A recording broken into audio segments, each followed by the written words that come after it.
Hello, everybody. It's your boy Darrell Owens, and this is Green and Gold over everything. And this is episode 3. Man, already it's starting to come fast and furious, but we're into the season. We're very excited to bring you another episode. But of course, we got a lot to get into today. We're gonna talk about the game against the Falcons. We're gonna preview the game against the Saints.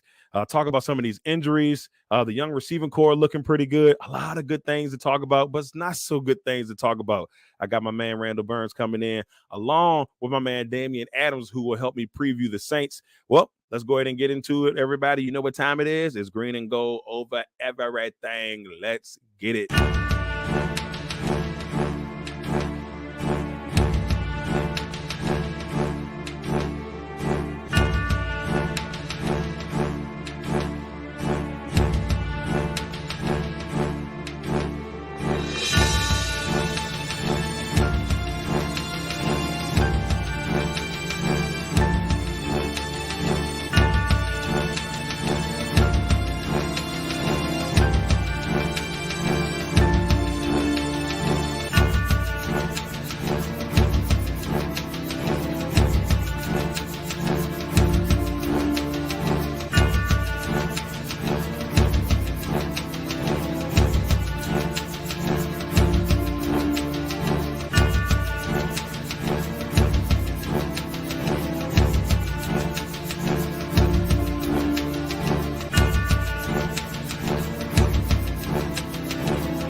Once again, a minute 30 minutes, a minute and 30 seconds of, excuse me, a pack of greatness, which will fulfill you every week before we get on to this bad boy. Because we gotta get into a positive mood. Ain't nothing like looking at Packers highlights to get into that positive mood. But like I said, we got a lot to get into today. And I'm excited because we're in the episode 3, starting to get our foot in here. You know, I got my man Randell coming on. Very excited. We had such a great talk last week when we got into everything. And to be honest with you, me and Randell could probably talked another 4 hours easily about Packers football. So I'm not even going to hold you up. He's waiting in the green room. Let's go ahead and bring him in. My guy, there he is. The Eventually, we'd have got to 4th and 23, and then we'd have started crying. Oh yeah, we don't have any time for that. My man Randell is in the building. Randall, how you doing, brother? I'm all right, man. We knew it was gonna be this kind of season. Yeah. So we just got to find a positive and just hang our hat on that. Yeah, we do. And you know, the game it had some positive, it had some negatives. So I was very excited, but let's go ahead and get into it. Because we got to talk about it. It's the game recap. Packers versus the Falcons from Atlanta.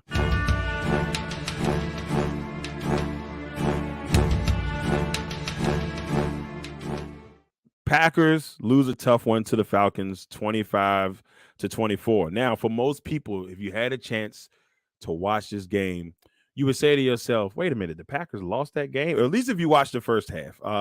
And you know, my guy Randall, we just finished talking about this before we got onto the air on how, like, you know, Randall said, I was feeling pretty good. I thought I'm gonna take a quick nap. We're up, 24-12. So not too bad of a position to be in, And then you woke up and things weren't going that way.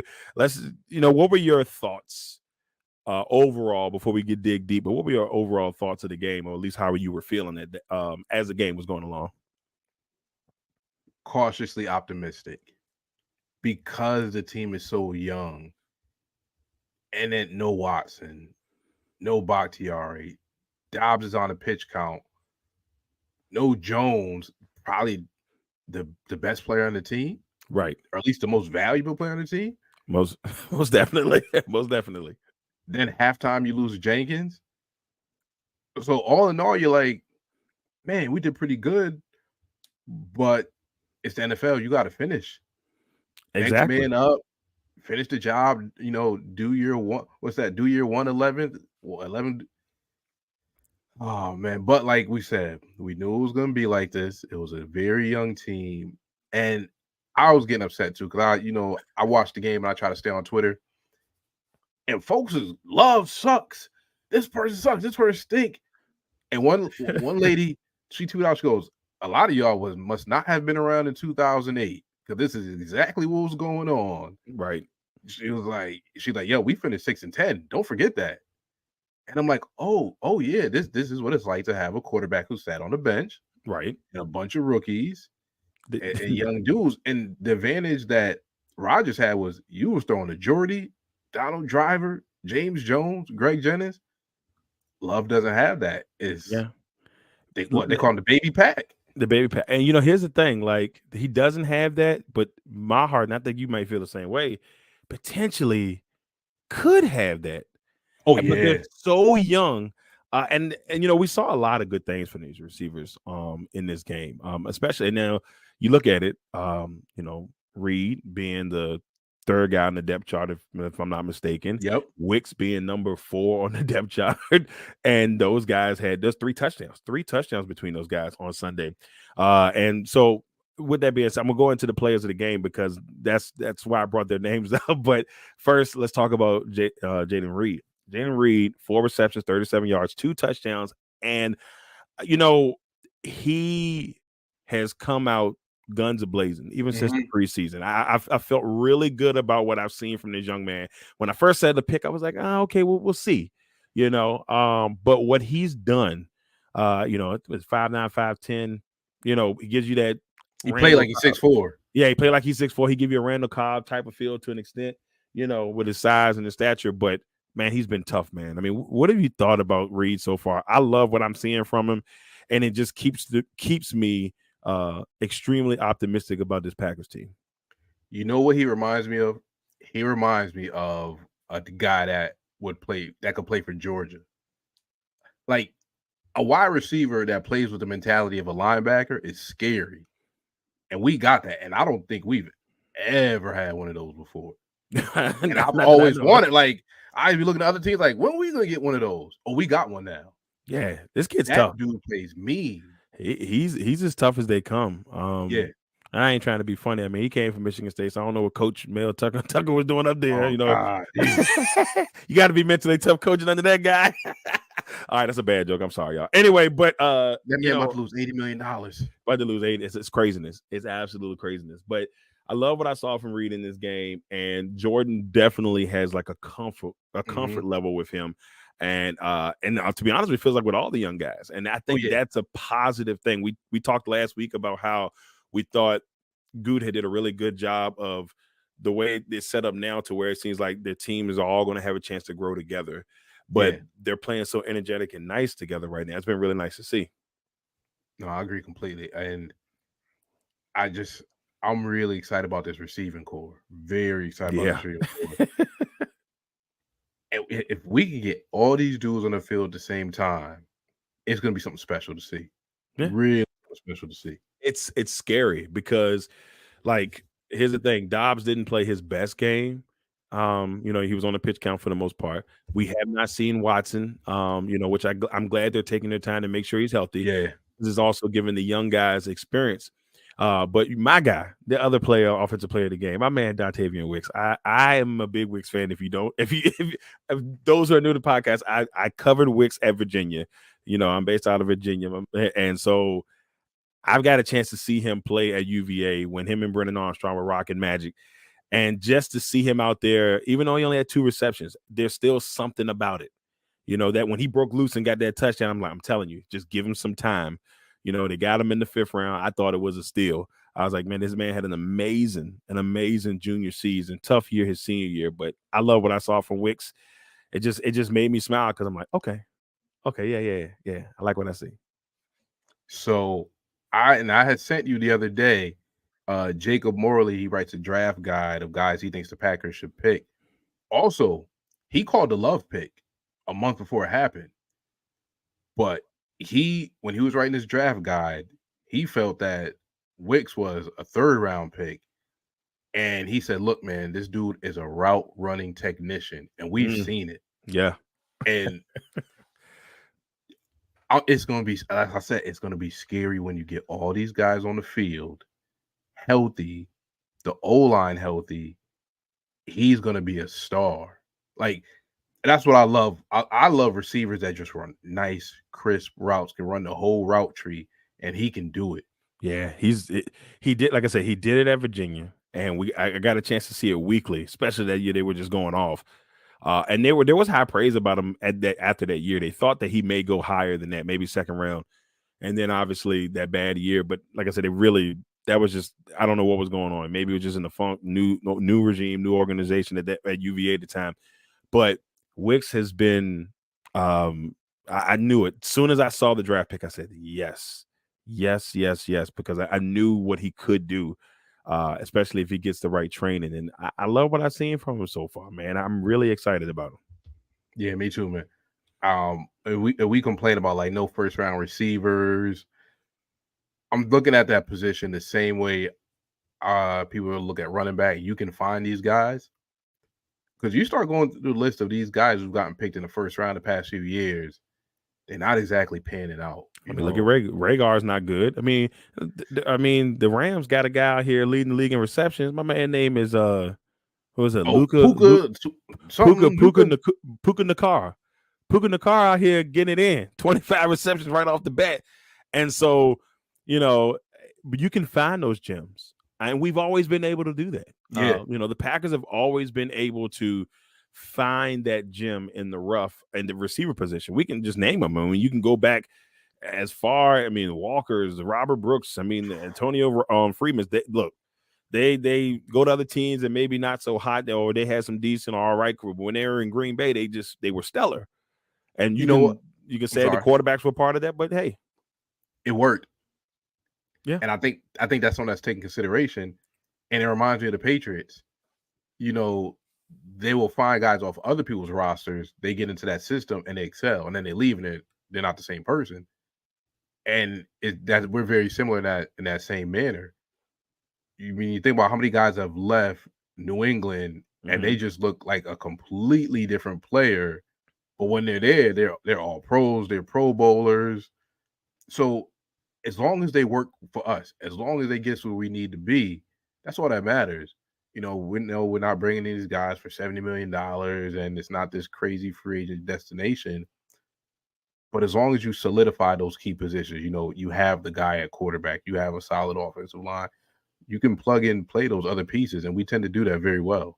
Yeah, that's something I feel really good about overall. Like, we've always been able to do that for years. So we'll see if they keep doing that. Now, I'm going to go to the defensive side. I only have one on the defensive side, but now that I look at it, probably should have threw one more in there. But for the 2nd week in a row, man, Quay Walker, man, like, look, Quay should have had an interception.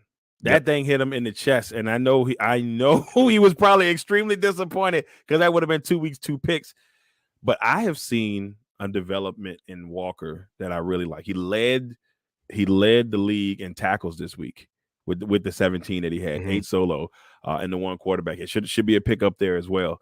But I like what I'm seeing from him. And we talked about last week about you can see a little bit of a change in him, but there's something different about him this year. I don't know if they got the making fun of from last year, turned the engine a little bit, but I'm not going to say we got it. It feels like a steal, even though I know it's not.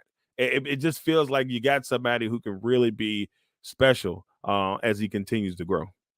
No, I agree completely. I feel like, and I see what you're saying with a steal, even though he was a 1st-round pick. I think when it's all said and done, people are like, man, how does this guy not go in the top 15? It feels like he's turned the corner. It feels like he's trying to be the anchor of that defense. And I'm excited. And I'll just go back to what we said earlier. We look at guys on other teams. You look at the linebackers who are a force on other teams. And traditionally, that inside linebacker spot has not been a position on that team that stood out. Yeah, Nick Barnett was good, but, it wasn't a standout guy. I think A.J. Hawk underperformed, especially relative to where he was picked. I think he went number 4, right? Yeah, number 5. He went number 5. You take a guy at 5, you're expecting all pro. And Hall of Famer. He was good, but not fifth round pick, you thinking, okay, this is it. You are the guy. You're gonna be great. So I feel like we finally have one of those guys at that inside linebacker spot with Quay. Yeah, and I agree with you with Hawk. I mean, Hawk is he has the most tackles in Packers history. So, I mean, that's not a shabby thing with all the the history with the Packers. So we're not discounting how he was there, but we're also saying that when you're in that top 5, you're expected to do defensive player of the year at least once or something in that range. Multiple Pro Bowls, and even though he was consistent and really good as a Packer. The Pro Bowls weren't lining up, and there were definitely no defensive player of the year in that range for Hawk. But shout out to AJ Hawk doing good things on the Pat McAfee show. Much love, AJ. I promise you, we're not trashing. We love you. No, not at all. So, but I will say this: what I've seen from Walker, especially after I had a chance to sit and watch the game, because I was at the Denver Commanders game and I didn't get a chance to see when I sat back and really had a chance to look at it and watch the game through and through. And I'm like, man, Quay's really coming along. So I like what I see. No, me too. And Clark, we have to spotlight Kenny Clark because he has essentially been our pass rush. And I've been looking at these PFF grades and these advanced stats. He's playing at an all-pro level. That man going to ask for more money soon. And he would deserve it. I wouldn't even be upset. I mean, Kenny's been amazing. I don't know if you saw the story about his dad getting out of prison, and his dad's finally getting a chance to see him play. My man is playing like, hey, man, my dad can see me play now. It's not a game. Like he's not playing around. Like it's like my dad's out. He's served his time, but now I'm going to show off for him. And you can see it. Like when I watched the piece, you can see it in his eyes. Like he just, I'm ready to do this for my dad. And yep. I mean, Kenny's been absolutely amazing over the couple of years. He's been a bright spot on the defense at times that may have not been, you're like, man, what is this? Or whatnot. But he's been amazing at times. And with that said, I want to bring something up because I'm looking at how well Kenny's played. And I'm thinking about the rest of the D-line. Do you know who our defensive line coach is? Oh, don't give me the line off top hand. It's a man named Jerry Montgomery. This man has been there since McCarthy.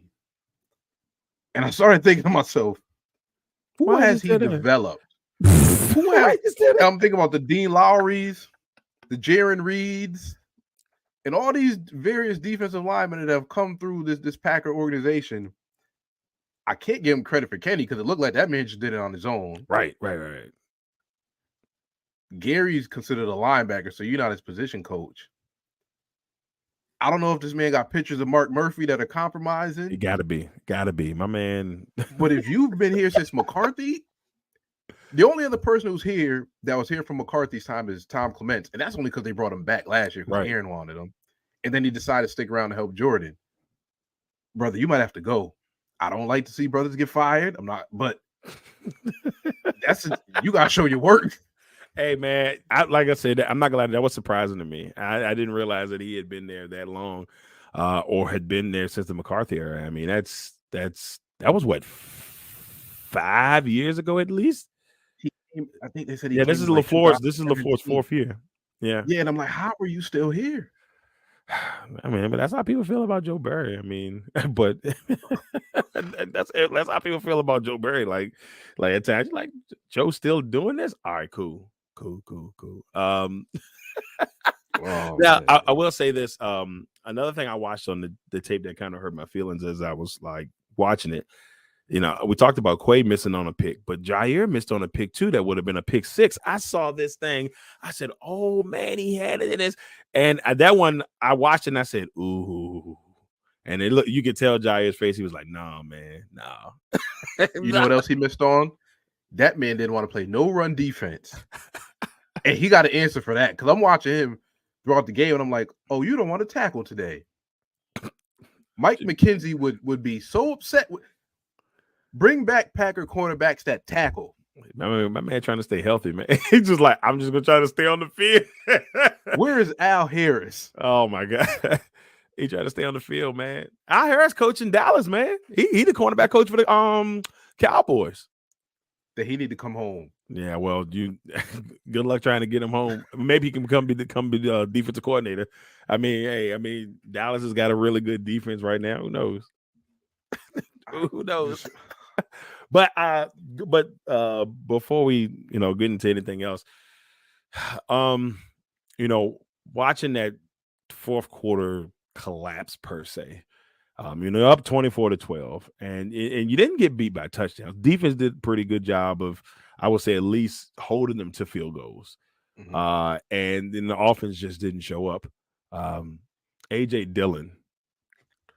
What are your thoughts on that whole situation? Because, AJ's in a contract year, and you would think maybe you would see a different type of feel out of AJ. Do you feel like he needs to do more? What are your thoughts on AJ Dillon right now? Because I think that's a soft spot for some Packers fans out there. Shout out to Covering My Wagon. She's a great Packer fan. She has this theory. She said AJ Dillon needs to be kept in glass until it gets cold outside. If it's not cold, we don't need to see AJ Dillon. I don't know what we're doing, man. Like, he has these moments where it's like, okay, I get it. I see what you see in him. Right. But then I look and it's always in cold weather or at home. And I never feel like he's a true bruiser. Like, he's got bruiser potential, but not the bruiser you need him to be. Yeah, he got a bruiser body, but he doesn't play that way. And it's not as bad as Eddie Lacy. It's not that bad. And I love Eddie Lacy, man. I was so excited when Eddie Lacy got drafted. That first year, I was like, okay, great. And then after that, he started bounce everything outside. He wanted to dance. AJ's not doing that. But I started to notice he's tripping over himself a lot. And one of the reporters asked Matt in the postgame, like, did he put on weight? Is something wrong? Because they're like, it's happening more often. Right. And I don't know if he's too big. Like, maybe because I think he's listed at 250. Maybe he needs to slim down a little bit. Like, I don't know what he's just naturally, is he just naturally that big, or is there something else going on? Something's just not right there. It doesn't make any sense. And somebody actually put up him and Jamal Williams stats over, I think, a 2-year stretch. And they're similar, but I'm like, them stats don't tell the whole story. Because I never worried when I saw that ball go to Jamal Williams. Never worried. I would take Jamal Williams in a heartbeat. It wouldn't even be a second thought. Now, I know he's hurt right now, so, well wishes to Jamal Williams. Once a Packer, always a Packer, in my opinion, for the most part. At least 95% of them. But Greg Jennings sometimes gets a little skeptical, but I let that. Darren Sharper, you can't come home. No, you can't come home, Darren. Sorry. But I mean, I look at it, and I mean, for me, there's something about him that just doesn't feel right. Mm-hmm. So it does make sense now that the Jonathan Taylor rumors were strong at one point. It makes sense. I don't like the fact they tried to get Christian Watson. I thought that was tomfoolery. But I do understand them trying to get a receiver to go along with their young gun. So that part I have no problem with. Now, the way our young guys are developing, the other young guys, I would maybe think about it. But it's a huge maybe. It's a huge maybe. If Dobbs keeps getting hurt like this, I mean, hey, if you want him and you can give me Jonathan Taylor to go along with AJ Jones and the young Wilson guy. I mean, I think they didn't get Wilson a lot of carries in that game either. No. So I think they were just trying to slowly get him into it. But if you give me those three guys, I'm cool with that. I mean, you bring Jonathan Taylor to Lambeau in Green Bay, back to Wisconsin. I don't know if it's still going to happen. It still could happen. I know that I still wouldn't be able to play until like week 5. I don't know if that's something they're still entertaining or not, but I mean, this can't keep going. I mean, especially, you said last week, they kind of hold on to Aaron Jones to make sure that he is, they reserve him a little bit because they need him when he's on. And I understand that. I can deal with that. But, we got to have somebody there that can handle things when he's not there fully. And that wasn't it. Was it? And then they would give him the ball on these toss plays. Like, no, that man need to be going straight forward, Yeah, just forward. And you're right. And it's something always puzzled me about this team. We have this great home field advantage come, November, and we'll be airing the ball out. And it's like, no. And I get it. That's why you ain't got AJ Dillon, because you thought we can go do that. And he's not that dude. And if you gave a healthy Jonathan Taylor, oh, let's run that rock. I mean, all day. I'm Yeah. in for it. I mean, if that's something that that could happen, I would definitely be down for that. I would definitely be Now, down for that. as far as the Christian Watson thing, I am starting to get concerned that he might be injury prone. Mm-hmm. I see the potential. I, just that speed, that size. But the best ability is availability. If you can't be there, then we got to move on. Now, I'm not saying okay this year just get rid of him, but you got to you start to wonder a little bit when you're nicked especially up with the like emergence of these other receivers too. that. Yeah, exactly. Well, with that being said about Watson, let's get into the injury.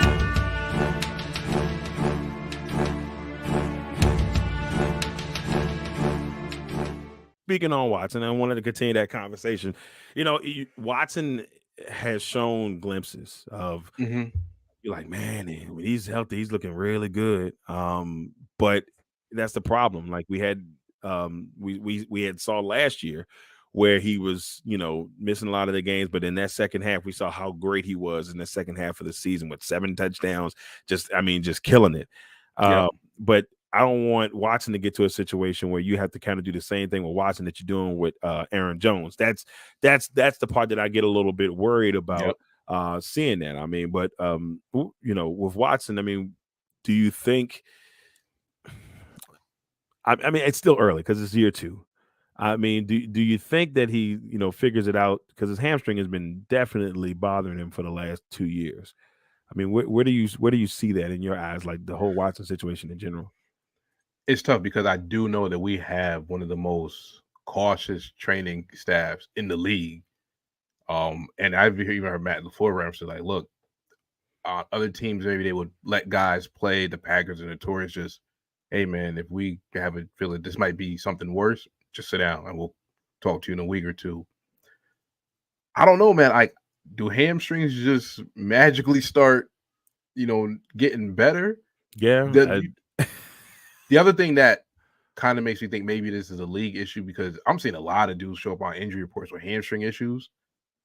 So I don't know if it's just early season, guys aren't in shape the way they should be. Right. And it's hitting them Hydration. late. Yeah, because you see Jamal Williams, he has the hamstring issue pop up. Reed had the cramps that game 1. A bunch of dudes started cramping up because he was fine all preseason. Yeah. So I'm thinking, all right, I guess you give him another year or 2, figure it out, work on his body, his diet, or whatever it is. But at the same time, if these other dudes start playing really well, now we start getting closer to, hey, are we going to resign certain people? Because that's the other part of this too. Potentially, it's what? Dobbs, Watson, Wicks, Reed. And we're never going to be able to keep all 4. Yeah. At best, hopefully somebody takes one of those like early deals like Devontae did and hold on to another one and then peace out to 2 more. Yeah. I personally, as just the way things are right now, I mean, they're both going to be they both would be under contract. Oh, they both would be free agents in the same year. Yep. And right now, I'm keeping Dobbs. I Exactly. mean, as much as I think how good I think Christian can be really good, but I'm keeping Dobbs right now. Even though Dobbs has had his hamstring injury, he's still playing right now, and I know they're still being careful with him. And I want them to be super careful with Christian. Because I know when he's good, and we've seen it. And that's the tough part. But I think I would think if I had to choose right now, I'm keeping Dobbs. I think I would almost have to keep Dobbs. And I feel like a part of it for me, what I see, it looks like Dobbs has the better hands overall. And I'm always going to take that every day over speed, because I can trust you to catch the ball. I've seen you can get open with your route running. It looks like Watson's more so pure speed. And he does have his drop issues at times where Dobbs just looks like he's just got hella hands. Yeah, and he makes some tough catches, man. I mean, Dobbs just Yeah. like in the 2 touchdowns that he had last week, or the week before last, or week 1, I should say. Those catches were tough. I mean, the second one was definitely tough, but the first one was a good route, and he just made it look good. But that second catch, I'm like, he does that. You know, he gives you that. I'm gonna throw it up. He's gonna go up and go for it, type of deal. So I think I hate to say it, but I think I would lean Dobbs' way right now. But it's all gonna change because it's early. Yeah. We're early in the year too. So look, we're not trying to kick Christian Watson out of Green Bay. No, we're not. We're just thinking about overall, you know, and we're not trying to kick people out. Like we're not like other podcasts where you're like, he gotta go right. Oh now. yeah, no, like we're not doing that. Now we talk about Joe Burrow is different. Joe Burrow got to go. Oh, he has to go right now. Joe Burrow got to go, but you know, we're willing to give people chances. You know, we're not. Have you seen terrible guys. The meme floating around Packers Twitter with somebody drew a Hall of Fame jacket on Romeo Dobbs? Like it looked like a 6-year-old did it. Like they colored it in with crayon and have a Hall of Fame jacket on him. Hey man, look. By all means, I'm down for it. I mean, if Dobbs can make it happen, let's do it. But you know, let's do it. Let's get Dobbs into the Hall of Fame at some point. At least Packers Hall of Fame. I mean, I'll be good with that. I'll be good with that down the road. Sitting and laying her up for the Hall of Fame this year. Who is that again? Jordy, Sitton, and TJ Lang. Now, I don't think either of them make it. Nah, if any of them, I think Jordy would be the guy. But I think Sitton does have a good shot at it because he was a 4-time All-Pro. So that's the part that I think would help Sitton out because he's a 4-time All-Pro. And and offensive linemen, when they do judge, they judge like that because there was some offensive linemen. I'm not gonna say they were surprised they got in, but when they got in, you were like, oh, they were great players, you know, like the Hutchinsons and the Fanekas. That you knew they were great. You knew the name. They were always a fixture. And I think Sitton's kind of like that guy to an extent. He did it, but Sitton was in the league, 10, 12 years, I believe, 7 or 8 with the Pack. So maybe, maybe. Jordy's thing is there's too many other receivers ahead of him. Like there's a log jam at receiver as well. It's crazy. I mean, they still haven't got. I think Torrey Holt's still not in. And there's no way Jordy's over Torrey Holt. Nah, not at all. I love Jordy, but I love Jordy, but Torrey Holt has to get in first before you even start to think about that. And then you got people like Chad Johnson, heck, Sterling Sharp. You know how I feel about Sterling Sharp. I'm just gonna throw it in there. Sterling Sharp is my favorite Packer player. But the reason why that's back there is because of Sterling Sharp. I was 7, 8 years old. And that was why it all became what it is now. And it wasn't for him. So a little biased on that. But you're right. But I mean, what he did in that time frame was just magic. So shout out to Shannon for what he said at his induction speech too. Like, bravo to that. The only player in the Hall of Fame whose brother was better than him, and he's not in. It was the best endorsement that anybody could give him. But I think if people really went back and looked at the work, they'd be like, wow. And then last year when I heard that he was in the initial, I think the 60-man finalist thing, and I'm like, there may be a slight chance here, but I mean, he's the one for me that I felt like if there was ever a receiver that's missing out, but like I said, I'm a little biased on that he's one. I got friends that'll tell you that John Taylor and for the 49ers should be in, and there's some others that down the road, but he's the one for me. I'm like, because that stretch, that's 6 or 7 year stretch, he was almost untouchable. And to me, the equivalent is if you put Terrell Davis in, then you got to put Shannon Sharp in. Because the only difference is the 2 rings. That's what I've always said. Said. That body of work is the same thing. Agreed. I agree 100%.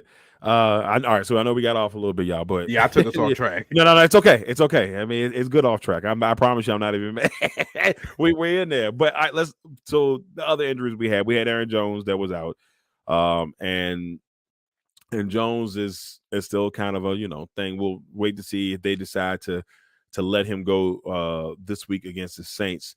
But like you said a little bit earlier, AJ Dillon is at home, so we might not have to worry about that. And then, because Bach was out, and Box the situation's a little bit different. So a lot of people, the rumor is, what was the proper injury that they said he had? Because the They proper said injury, LaFleur after the game said it was swelling. Well, after he got pressed by the reporter, he was really upset. right? It was swelling of the knee. Then today he was like, "Look, he's been dealing with this injury for 2 years. You might as well just list him as questionable every week." Okay. And but here's the thing: if that is the case, we are paying you what, top 3 left tackle money, or is he Yeah. still ties paid? Or I think He's Draymond up there. Tunsil's got him beat. But Yeah. if you're not 2, then you're 2 or 3.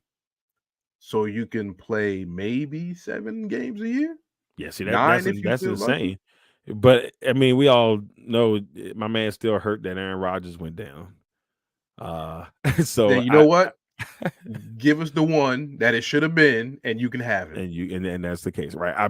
But see, that's the thing. Like, I understand if he did this as a protest and they allowed him to do this as a protest, that is insane to me because you need wins. And this should have been a win that slipped through the fingers because we had to rely on your backup when we got an All-Pro, top 10 highest paid offensive lineman in the league. Nah, I'm gonna chill out this week. A guy that people say could be a Hall of Famer at the position. Yeah. And definitely before the injury. I would say that for sure. He was on I love the grass. path. I love grass. My lawn is everything. And I want guys to be playing on grass all the time too. But my man, you know what this is. Like, and if you think, like, here's the other thing too, because if you go to the Jets, he's full of crap. Because you're gonna be playing on that turf. Yeah, because if you complain about that, I mean you that's not the move. You can't go there. Look, they're not changing it. Not for one player.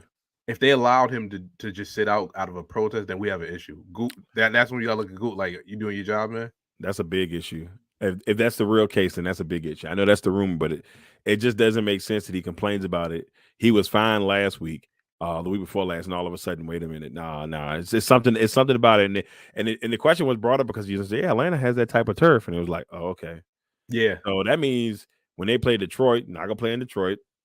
I think the Raiders have that type of thing, and I don't know if they play the Raiders at home or not. The Raiders have grass. The Raiders have grass. Okay, so they're good there. The Rams, I don't know if the Rams have grass or not. Turf.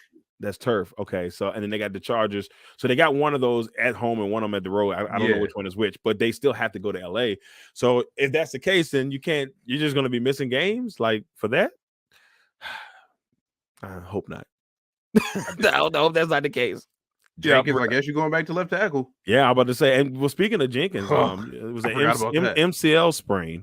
Yeah, he said MCL sprain for Jenkins, and that's tough because Jenkins in his first couple of years has been, he's been an All-Pro, and he's good.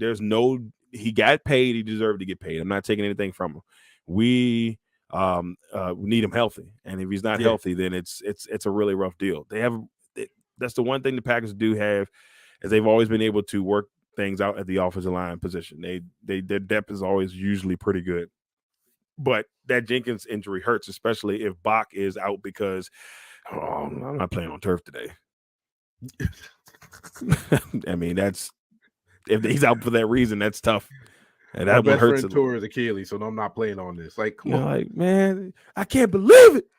Y'all ain't gonna do this to me. I'm out. I'm out. We got some problems.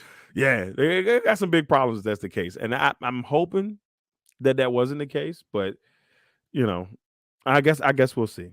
I really guess we'll see. I hope that all these players are fully, healthy at some point and things can get rolling.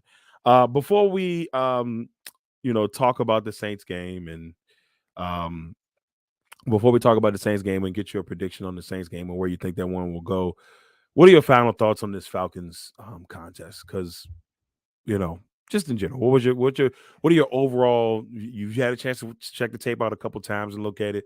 What were your overall thoughts on it? After the initial anger subsided, I was like, you know what? We all talked about, we're excited to have a young team. This is what young teams do. I can't. All right, so the three main things. The LaFleur's offense stalling out after halftime showed up again. Mm-hmm. And this is where that was something that Aaron could overcome. And now we have to hope that Love learns to overcome it, because LaFleur is great first half. Like, he'd get scheme guys open. And it seemed like once all the stuff he game plan ran out, or the other team has figured it out, he just didn't have an answer. Not everything is Joe Barry's fault. Yes, he put those guys in bad positions at times. Yes. But you can't miss 21 tackles. You can't miss 21 tackles.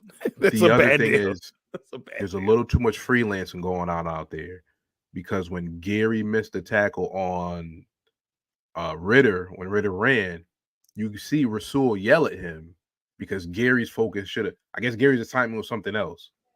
And when Gary left his assignment, Rasul had to go cover that assignment. Then you flip-flop it. Rasul missed an assignment later on in the game, and it forced Jair to have to pick up a wheel route. I get it. These guys are good, and you want them to take some risks. But then it's like, all right, you also got to be accountable to your assignment in the defense. Yeah, man, the communication's got to be key. And that's what I feel like got to be key with the defense. It never feels like the whole defense is playing together. It feels like at times where dudes are just trying to do their thing. Lastly, give it up for my boy Luke Van Ness. Hurt his elbow, comes back with the J.J. Watt brace on, and finishes the game. The J.J. Watt brace, yeah. I like Van Ness. And here's the thing, and I'm gonna go. I'm gonna stop, y'all. I don't hate Joe Burrow. I just want y'all to understand, I don't hate him. I really don't. We dislike him. But we dislike a lot of what's going on. I would like to say this though.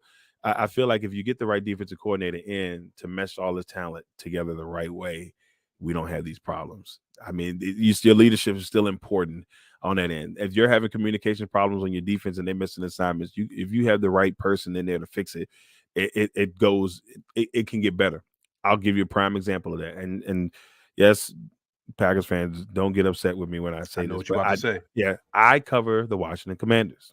Okay, Randell already knows where I'm going with this. I cover the Washington Commanders here in Virginia, so I'm at the games. I do photography for those who don't know, and so the difference that I've seen in the difference that I've seen in EB being there compared to what Scott Turner was there last year is a whole different dream. And we saw that in the last game when they played against Denver on Sunday. They struggled initially, but EB was able to figure out what he needed to do, and he brought he got that offense together. The tail, when they were down 21-3, you're like, what is this? But he figured it out at halftime. And you can tell the difference. Sam Howell looked like a completely different quarterback in that second half. But it's just because that offense is starting to play a little bit better because they're learning from somebody who knows. You see Kansas City right now, and they're struggling on offense. All people talked about was, oh, EB don't call no plays, and EB don't do this, and EB don't do that. Well, guess what? EB ain't there, and that offense is struggling. Even with Travis Kelce in, the Chiefs of old, you would have seen them like put up 3, 4, 5 touchdowns or do whatever it takes. They would have got back in the games. But they struggled again. And Jacksonville's a good team. Don't get me wrong. Jacksonville's a good team. But it feels different. Yep. And him not being there, it shows. And Washington is starting to get a little bit of that rub off, what EB had. And look how many points Washington don't put up 35 points. No. That don't happen, like talking about. And I know it's just one game, but I think you're going to start to see those type of things from them. I know that's not Packers stuff, but it's my point exactly where Joe Barry has to figure out, boom, like I got to bring this team together. I knew there was a problem when they started texting last year to figure out the defense, and they had to have a group chat just to figure out how to get the defense to play better. I thought that was insane to me. The fact that they had to go outside of the coordinator to try to figure that thing out, and if Matt LaFleur couldn't figure out that that's a problem, that's also a problem for me. That's just me, though. So you know what? I'm going to say something that speaks to this, and I think we might have a bigger problem. Mm-hmm. I'm not sure we have the right coaches for this team. Because I remember when I heard that stuff coming out of the Commanders about the players saying, oh, EB yelling at us, we don't feel good. I saw Patrick Mahomes, Tyreek Hill, all these Chiefs get on Twitter. Yo, you're gonna want that. Yep. When that man is said and done, he gonna make you a better player. And look at the Commanders. Yep. The thing about the text message that bothered me was that, okay, y'all told the man you want to play man defense. Well, now y'all playing man. You got what y'all wanted. We see what the Bears really are. Mm-hmm. So I don't know how much I could put on the defense for that game because the Bears just stink. And Atlanta was just able to do what they did. Right. So what is it? Who's running the defense? That's now I'm starting to figure out, like, is Joe Barry running the defense? Are the players running the defense? And Matt LaFleur, what are you doing in all this? I feel like they need a disciplinarian in there. Yeah, I think so too. Especially the defensive side for sure. I think. Yeah, I think overall, if Matt's got to figure out the other stuff in that the second half thing. He's got to figure that thing out like quick. Yeah. Or maybe you need to stall all of your good plays out in the first half and maybe keep half of those for the second half. Just do enough to get you in the game, and in the second half pull out all the. I don't know what you do, but you got to figure that thing out. But defensively, they need to have. You can see it, and we've talked about it multiple times on the show. This team is young and talented, but they've got something there that could really be special, but they need the right people to bring it out of them. Just need the right people to bring it out of them. They need somebody that's going to get in their face and hold them accountable. And I just don't feel like that's Joe Barry. Nope. Not when you got a 32 ranked defense for 4 or 5 years. No, not at all. Still mad about it. I'm sorry.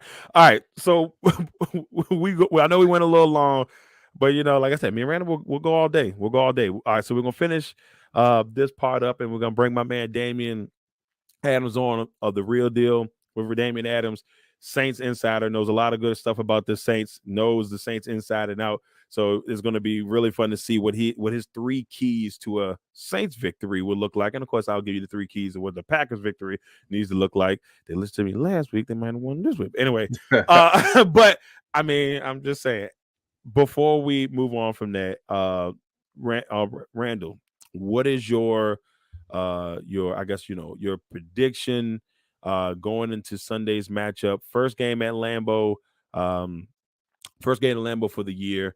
What are your thoughts going into that matchup? Oh, man. Unfortunately, Packers lose 21-17. We don't do well against the Saints. Yeah. So this Packers all-time leading the series thing is a little bit deceptive, so I apologize for that. Yes, the Packers do lead the series, and a lot of it was in the early times. Yeah. They were dominating the Saints. But I think in the last, if I'm not mistaken, I think the Saints have won like 5 out of the last 7, or it's something in that range. So they've won like 5 out of the last 7, 4 out of the last 6. So the Saints have had their number. The last time they played them, they beat them 38-3. With Jameis. Jameis was out here giving them the business. That was that opening game from a couple years back. And I think the other one was like 21-17, stuff like that. But even with the scores or whatever, it's just that the Saints just one of those teams that is like, that's why that Falcons game to me was important. Yep. Because like you're like, okay, Saints are coming in, even though it's first home game and all that stuff. You want that Falcons game because if you lose to the Saints, then you got Detroit, that's 50-50. Even with how good Detroit has become, and they get the sweep on the Packers, it's still 50-50. Then you got the Raiders. So that's a win. That's a win, and that should be, personally, I think that should be a win. But and then they got the bye. So mentally, I was thinking they could be 4-1 going into this bye. We thought that. So you lose the Atlanta game. Now it's like, all right, the ceiling is 3-2 in my mind, and it's only because not saying that I think they can beat the Saints, because if you watch the way the Saints have played, Randell, the offense isn't good. And you would think it would have been better. Michael Thomas is kind of playing not too bad, and Olave can be special.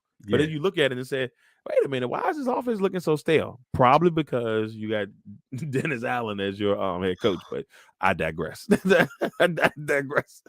You know what? That offense reminds me a lot of the Packers. A lot of youth.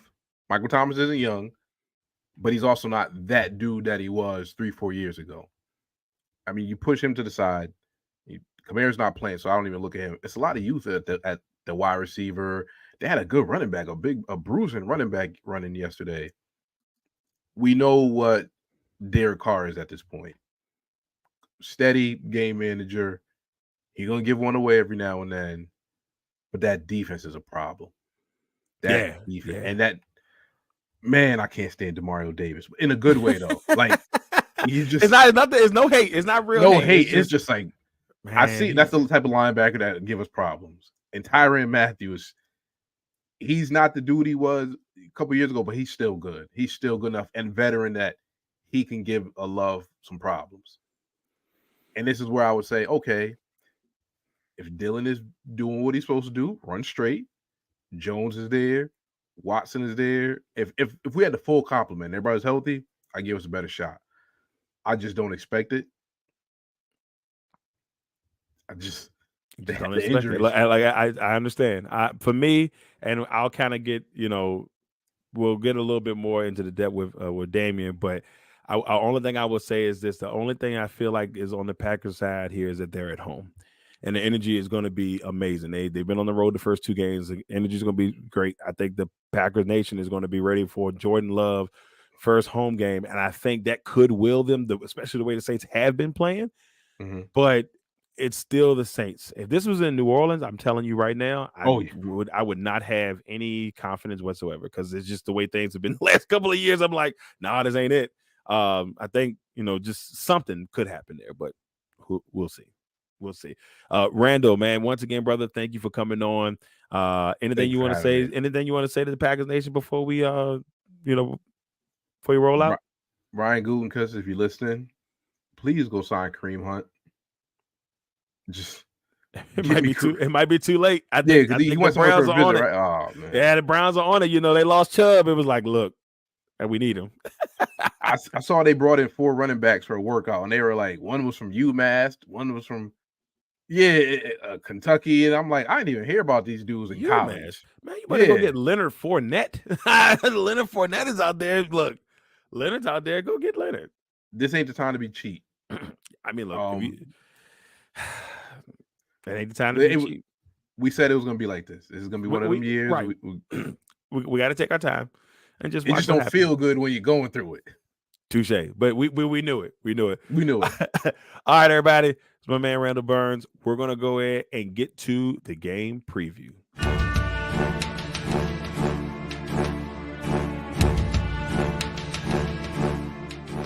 Ladies and gentlemen, absolute honor to have my guest with me today. He is the man, the myth, the legend. I've had him on one-on-one, and we, back in on episode 37 a while ago, and we're on episode 107 now. But I'm so glad to have him with me. One of the smartest men in the game, one of the smartest overall people in this game. He is the host of The Real Deal with Damian Adams. And of course, he's got Burn City going down there in Phoenix. He's doing a lot of good things with that. My man, Mr. Damian Adams. How you doing today, brother? I'm doing good, man. That's a really nice intro, man. I appreciate that. My wife would probably disagree with one of the smartest people in the game. But I definitely appreciate that, man. It's been an honor, being on one-on-one and hearing that you're now over 100 episodes, man. Congratulations on that, man. It's a really good show. And I'm glad you expanded now to the Green and Gold Over Everything podcast as well. Yo, I'll be honest with you. Didn't see this one coming initially, and then just a passion project. I've always said that I'm gonna stay away from it, but I was like, no, you love it too much, so you got to go ahead and jump into it. So with that being said, today I got Damian here with me, and Damian is gonna help us break down the Saints and the Packers game from Lambeau this week. It's a 1:00 game from Lambeau. It should be a really interesting contest. One, because the Saints come in this bad boy. They're 2-0 right now. They're looking pretty good. They've had some moments, but they've toughed it through. The Packers probably should be 2-0. They had the Falcons in their grasp, but they just couldn't pull it off. Falcons made a comeback towards the end. But with me today, Damian's going to help me kind of, figure out how the Saints beat the Packers. And I know a lot of Packers fans like, man, wait a minute, why you bring him on here to talk about that? But see, here's the thing, man. We want to give an honest perspective all the way around. So Damian, I want to know, man, what are the 3 keys to victory for the Saints to beat the Packers on Sunday? Well, the first key is definitely to put pressure on Jordan Love. The Packers have a really good offensive line, and because of that, Jordan Love's been very, very comfortable in these first 2 games. He's only been pressured 8 times out of the 52 passing attempts that he's had. Only been sacked twice, hurried twice, and hit 4 times. There are certain quarterbacks in the league who have been hit more than that and pressured more than that in a quarter compared to 2 games for Jordan Love. And he's been hit the 4th least of any quarterback in the NFL, just behind Jimmy Garoppolo, Dak Prescott, and Tua Tagovailoa so far when it comes to that. So I feel like we have to put pressure on him and see how he responds to it. He's still a young quarterback. I know he's had the time behind Aaron Rodgers, but let's see how he responds to, just getting hit a little bit more and really getting that NFL pain that comes along with being a quarterback that is under pressure consistently, and see if he responds to that in a bad way, or maybe he comes through and that pressure is, able to create a diamond for the Packers. We'll have to see, but I definitely want to see that. The second key is to be aggressive on offense. So with the Saints, one thing that frustrates me is the fact that at times we are way too conservative on offense. For an example, during the Monday Night Football game against the Panthers, 4th and 2 on the 50-yard line. I believe at the time we were up 6-3. Both offenses are struggling. Both defenses have had control. This is the perfect moment to show that you believe in your offense, to go for it. And also, even if you don't get it, the defense has been so good that you're not worried about a defense getting up a touchdown at that point, because the Panthers have not been able to move the ball at all. So why not be aggressive and go for it at that standpoint?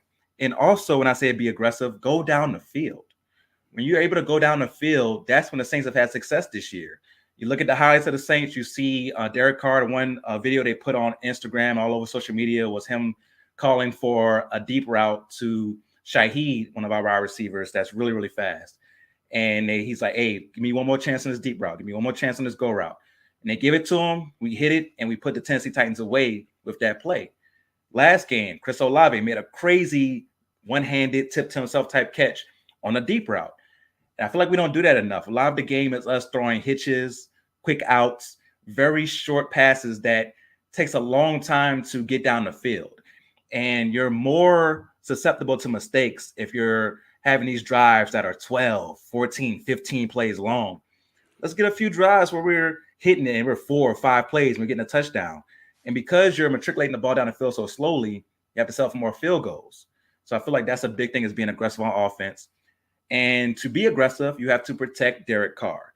Our offensive line, I believe, is good, but we've had some struggles in these first 2 games, mainly our left tackle, Trevor Penning. Trevor Penning in the game 1 against Tennessee got whooped, just to put it plain. He got whooped on in that game. And eventually we had to put a running back over there or put a tight end over there to help him out to where Derek Carr would have enough time.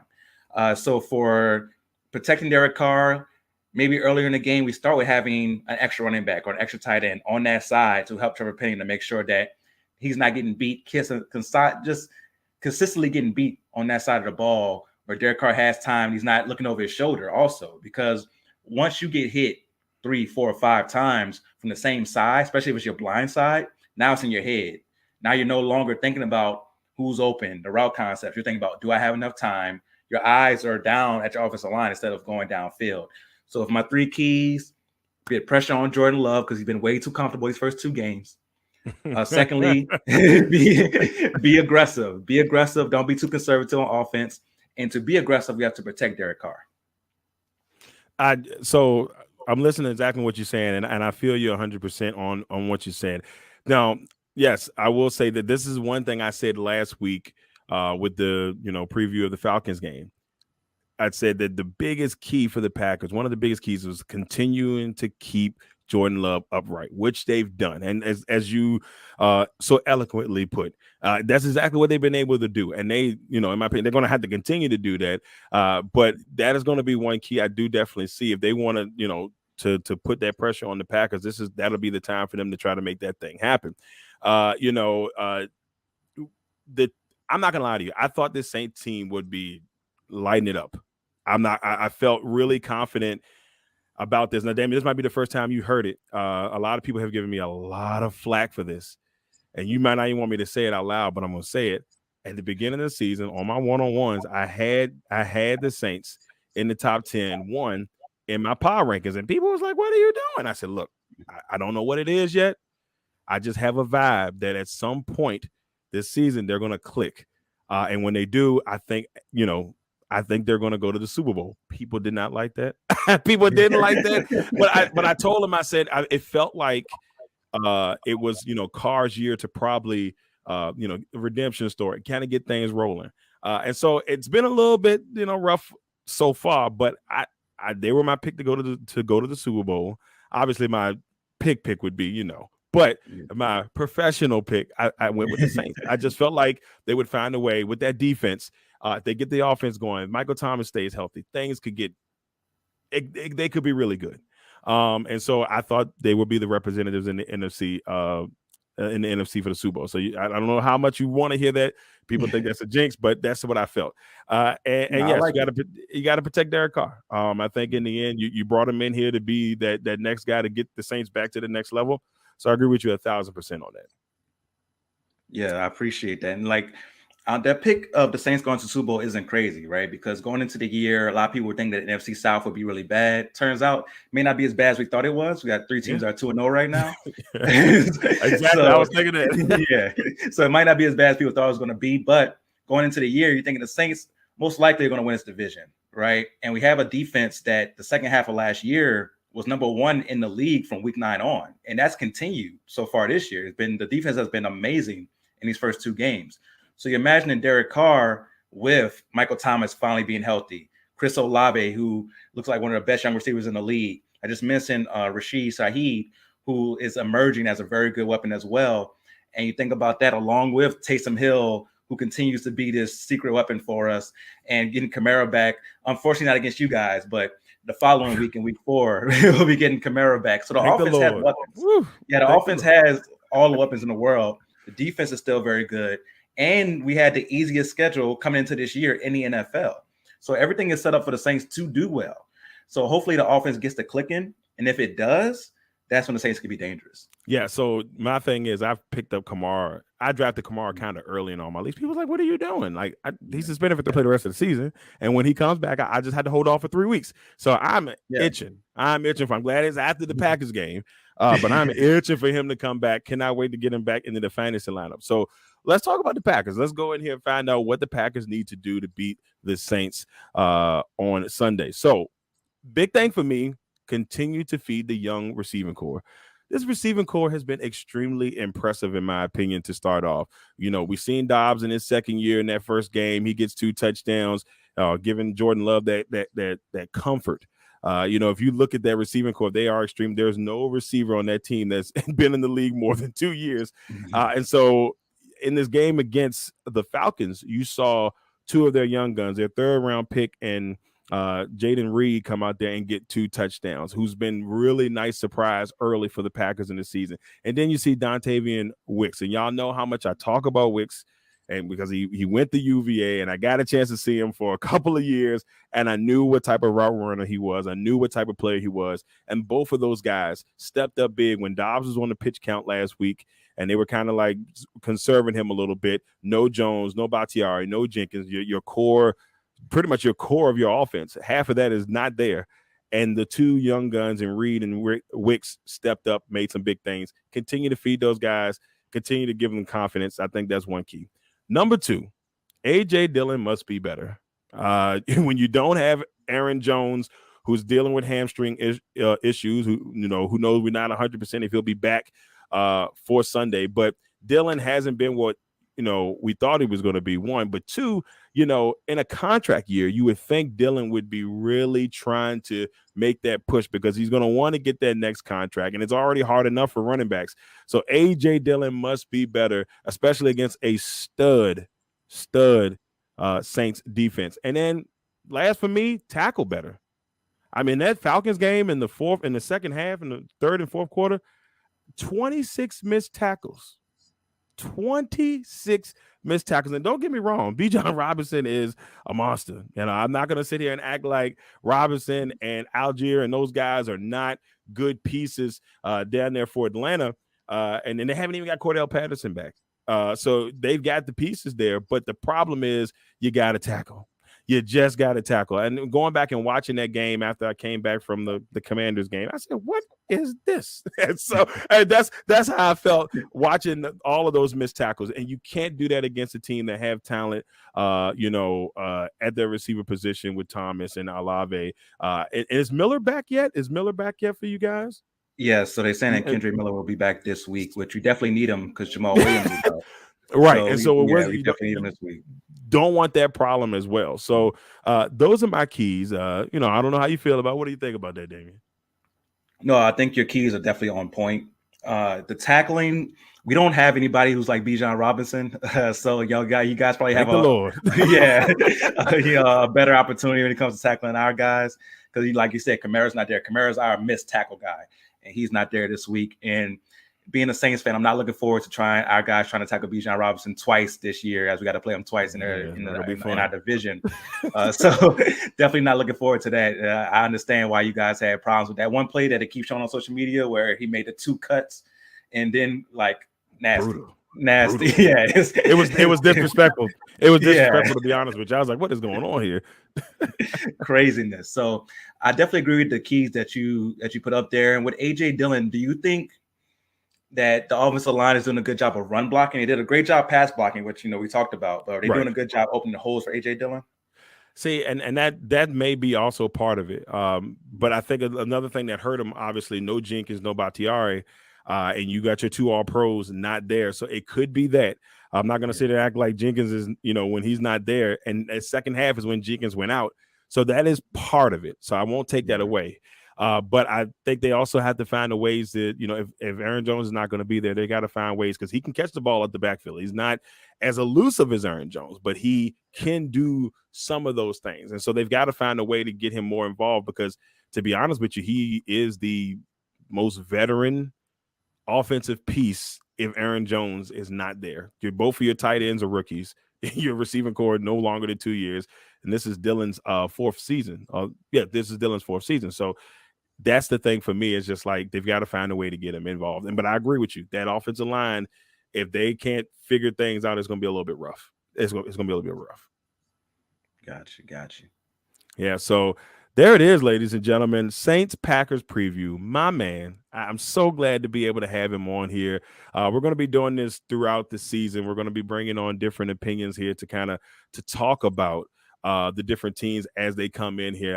We try to keep it a little bit open here on the green and gold over everything. We still all about the pack, but you got to have that realistic portrayal of things. And when you come to games, some people go, they're like, you gotta do this and that. No, I want to make sure that you get some honest feedback here. And so, Damian, man, look, I appreciate you for coming on, brother.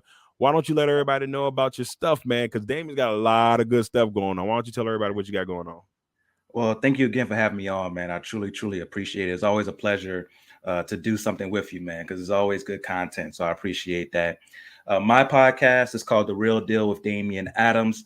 I should be doing it tomorrow. I've had a little technical difficulty with my computer last week, so I couldn't do it last week, but it should be back tomorrow. And I'll be, of course, discussing week 3 and give you my winners and losers for week 2 of the NFL season. I work with Burn City Sports. So I know this is a green and gold over everything podcast, Packers podcast. But if you got any Phoenix fans out there who are watching, make sure you follow Burn City Sports on all social media platforms. Make sure you check out the website, burncitysports.com, because we're covering everything Phoenix sports. Me personally, my main job is covering the Phoenix Suns, but I also write about the Cardinals, and I write a few betting pieces as well. So for you bettors out there, you can check out the website and get some good betting pieces. Went 4-1 in my betting piece last week against the spread. The Browns messed me up. I'm gonna blame that on Nick Chubb's injury. I would have been 5-0. Would have been 5-0. So make sure you check out Burn City Sports for all the Phoenix sports content. My podcast, The Real Deal with Damian Adams, should be coming to you each and every week if I can avoid any of the malfunctions I had this past week. And make sure you follow me on social media at The Real Deal WDA. That's The Real Deal, W as in whiskey, D as in Delta, A as in Alpha, on all social media platforms. That's my guy right there, y'all. Like I'm telling you, one of the best in the game. I don't say that lightly. I know y'all be like, you said it all the time, Darrell, because a lot of the people that I bring on here know their stuff. I'm not gonna just bring anybody on. I bring people that know their stuff. Damian knows his stuff, and don't let them fool you a little bit. You see the logo, you see the boxing gloves. My man knows boxing too. Don't let him hold back on you. So, Damian's an absolute pleasure once again, brother. I hope I beat you this week in our fantasy league. I'm ready for it. I'm hoping I can get the dub. We're going against each other in multiple ways. We're going against each other in the fantasy league this week. So I'm hoping I can get a dub. But we'll see how things go. Once again, everybody, thank you all. This has been episode 3 of Green and Gold Over Everything. We'll be back next week.